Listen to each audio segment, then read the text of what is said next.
Assalamualaikum warahmatullahi wabarakatuh. Alhamdulillahirabbil alamin. Asyhadu an la ilaha illallah wa asyhadu anna Muhammadan abduhu wa rasuluh.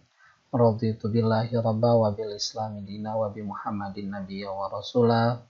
Rabbi syrah li sadri wa yassir li amri wahlul 'uqdatam min lisani yafqahu qawli. Apa kabar semuanya? Semoga Anda semua beserta keluarga dimanapun Anda berada pada saat ini dalam keadaan sehat walafiat ya. Kita akan melanjutkan perkuliahan kita tentang struktur organisasi pabrik pakan ya. Jadi kalau kemarin kita sudah bahas berbagai hal tentang bahan pakan, kita insya Allah di dalam perkuliahan industri pakan ternak ini pada saat ini kita akan bicarakan bagaimana struktur organisasinya supaya pabrik pakan itu bisa berfungsi dan berjalan dengan baik, dengan produksi yang optimal dan semuanya berjalan lancar tentunya, dengan harapan keuntungan bisa dioptimalkan. Oke, struktur organisasi, kalau ditanyakan apa itu struktur organisasi, adalah susunan dan hubungan antara tiap bagian serta posisi yang ada pada suatu organisasi atau perusahaan dalam menjalankan kegiatan operasional untuk mencapai tujuan yang diinginkan. Struktur organisasi ini menggambarkan dengan jelas ya, pemisahan kegiatan pekerjaan antara yang satu dengan yang lain dan bagaimana hubungan aktivitas dan fungsi dibatasi.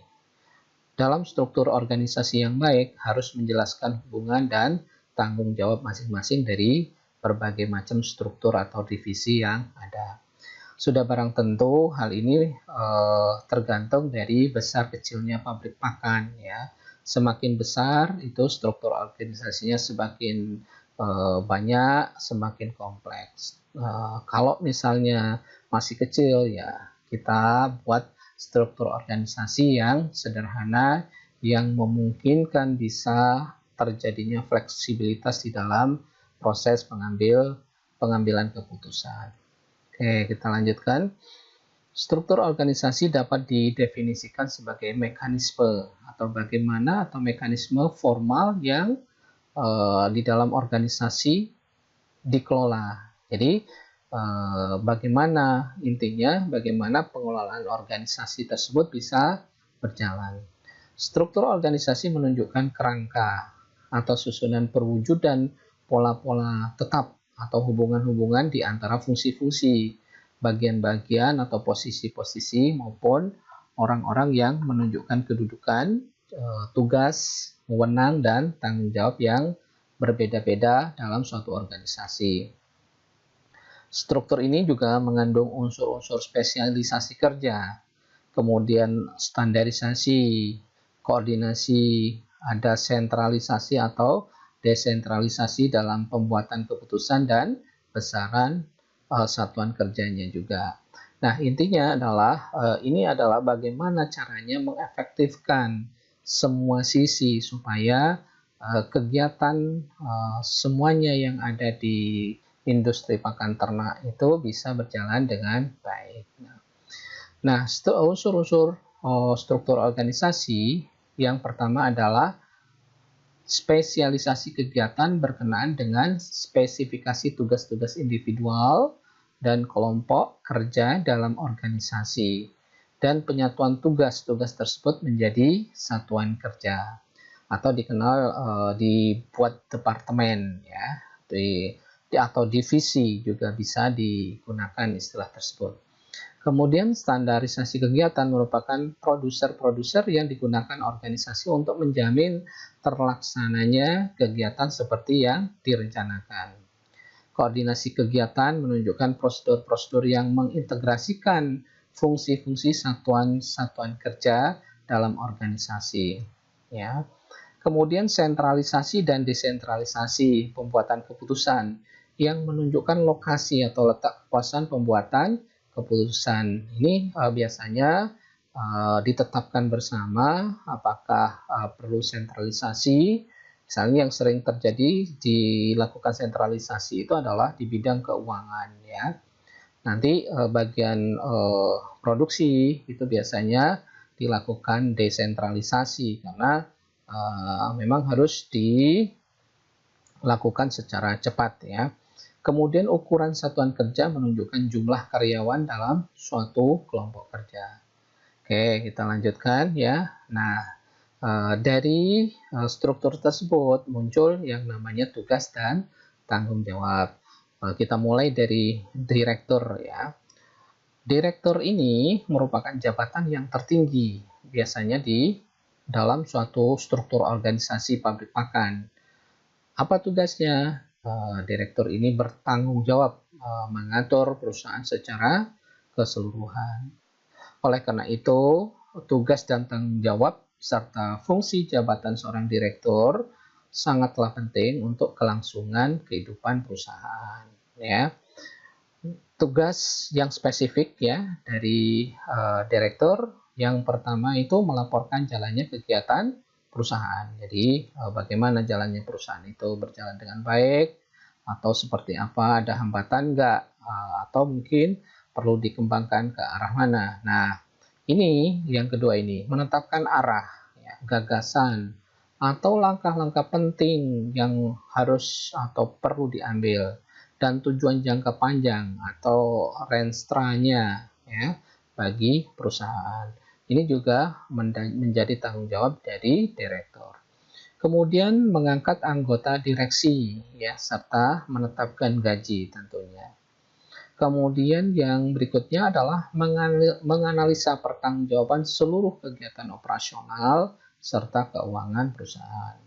Jadi ini adalah tugas dan tanggung jawab direktur. Berikutnya yang tidak kalah pentingnya adalah internal audit.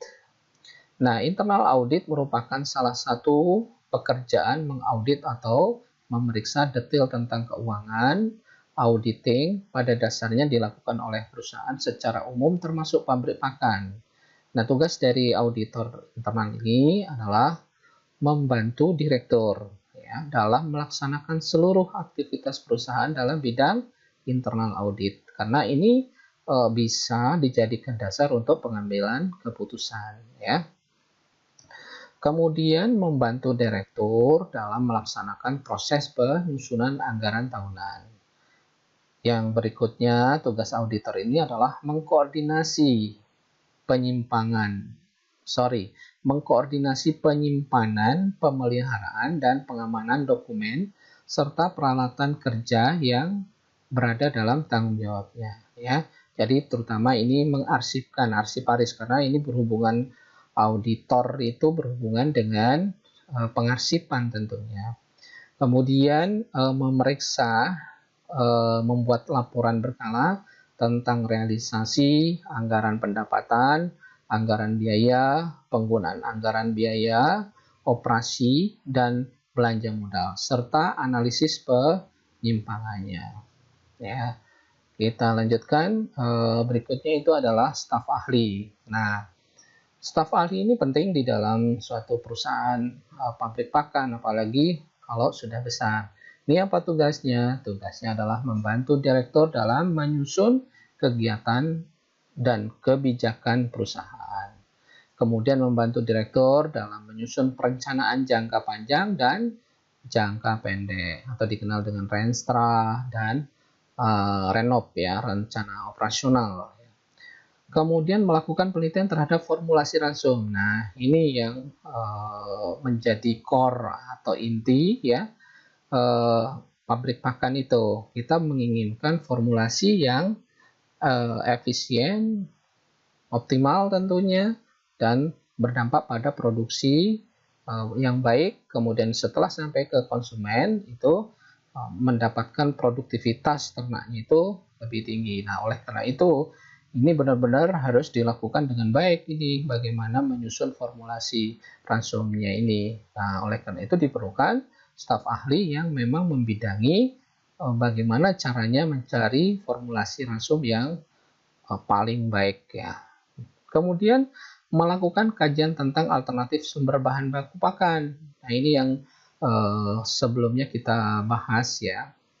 Ada beberapa hal yang mempunyai kecenderungan pabrik pakan itu tidak bisa bertahan dan berkembang dengan baik, terutama di wilayah Sumatera ini, karena atau di Indonesia secara umumnya, karena kebanyakan bahan pakan utamanya itu diimpor. Nah, dalam kondisi seperti sekarang, pandemi atau dolar naik, itu akan tergantung sekali. Akhirnya kualitasnya bisa menurun atau kontinuitas bahan pakan yang ada itu tidak terjamin. Itu akan bisa menimbulkan produksi nantinya, produksi pakan yang yang harus dipenuhi oleh pabrik pakan tersebut, terutama untuk konsumen ya di lapangan.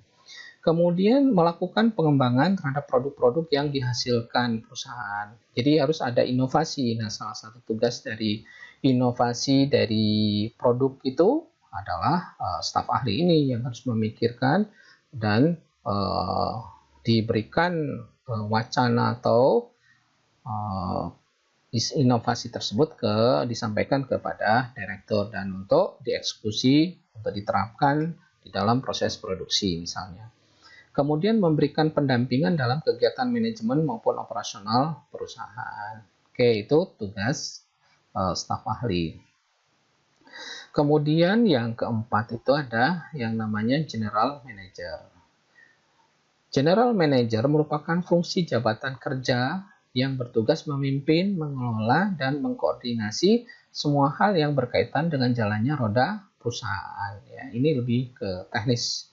Kemudian bertanggung jawab untuk menjamin tercapainya tujuan perusahaan, mengambil keputusan dan menentukan arah operasional perusahaan sesuai dengan kondisi perusahaan, membuat dan mendistribusikan tugas dan wewenang masing-masing departemen. Kemudian bekerja sama dengan semua kepala departemen dalam memantau aktivitas dari perusahaan. Kemudian melaporkan jalannya kegiatan perusahaan kepada direktur. Nah, itu tugas general manager. Nah, setelah itu strukturnya yang lain yang perlu ada itu adalah departemen pembelian. Ya, departemen pembelian merupakan bagian penting dari industri pabrik pakan yang bertanggung jawab terhadap pengadaan dan pengelolaan bahan baku. Ya. Pada sebagian besar perusahaan manufacturing, ya, biaya material merupakan atau mempunyai bobot antara 60 sampai 80% dalam struktur biaya produksi. Ini adalah salah satu jabatan yang strategis. Nah, di sini bisa menentukan keuntungan dan kerugiannya. Nah, jika laba terletak dalam biaya-biaya, maka peran departemen pembelian menjadi sangat besar. Artinya, dalam kegiatan perusahaan, khususnya dalam usaha mencapai target profit yang ditetapkan oleh manajemen.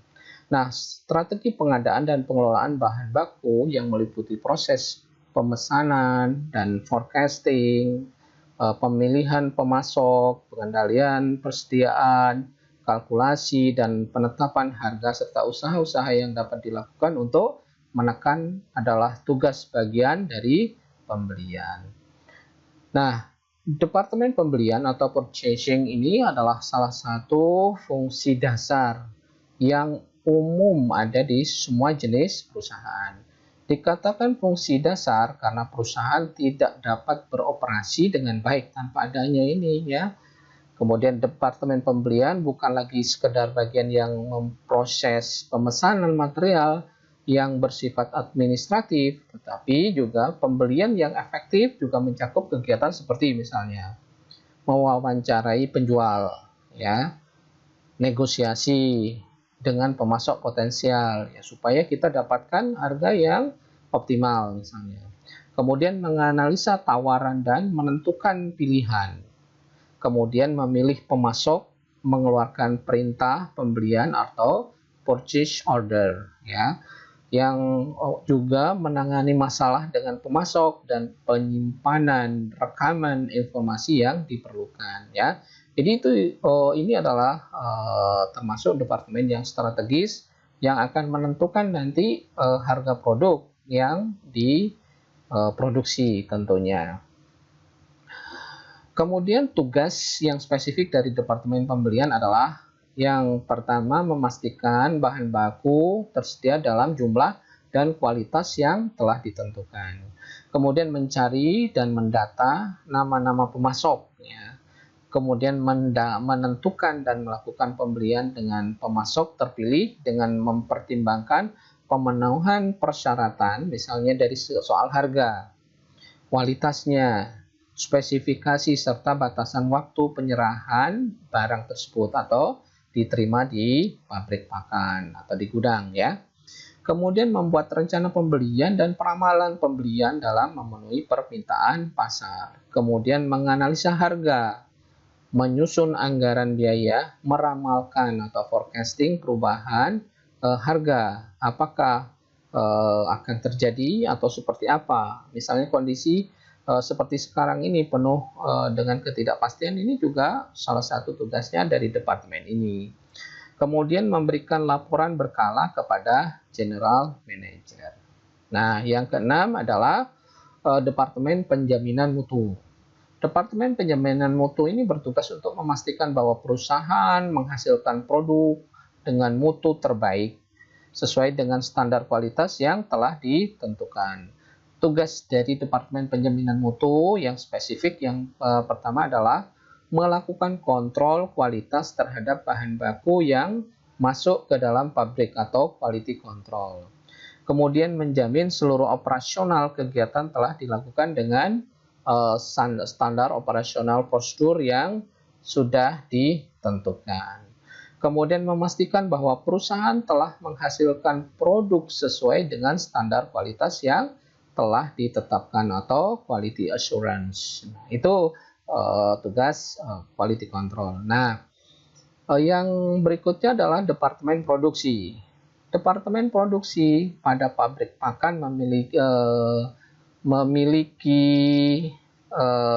tugas dan bertanggung jawab penuh dalam proses dalam produksi, ya. Departemen Produksi secara umum bertanggung jawab pada semua hal yang berkaitan dengan produksi, mulai dari proses, progress, problem solving, dan kualitas, kuantitas, reporting, dan lainnya.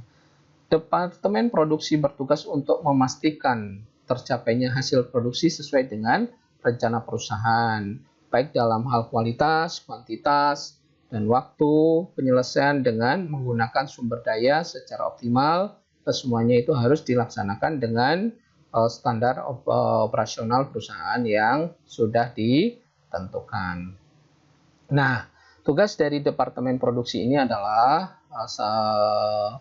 membuat perencanaan dan jadwal proses produksi. Kemudian mengawasi proses produksi agar kualitas, kuantitas, dan waktunya sesuai dengan perencanaan yang sudah dibuat. Kemudian bertanggung jawab mengatur manajemen gudang agar tidak terjadi kelebihan atau kekurangan persediaan bahan baku atau bahan penolong maupun produk yang sudah menjadi atau sudah ada di gudang.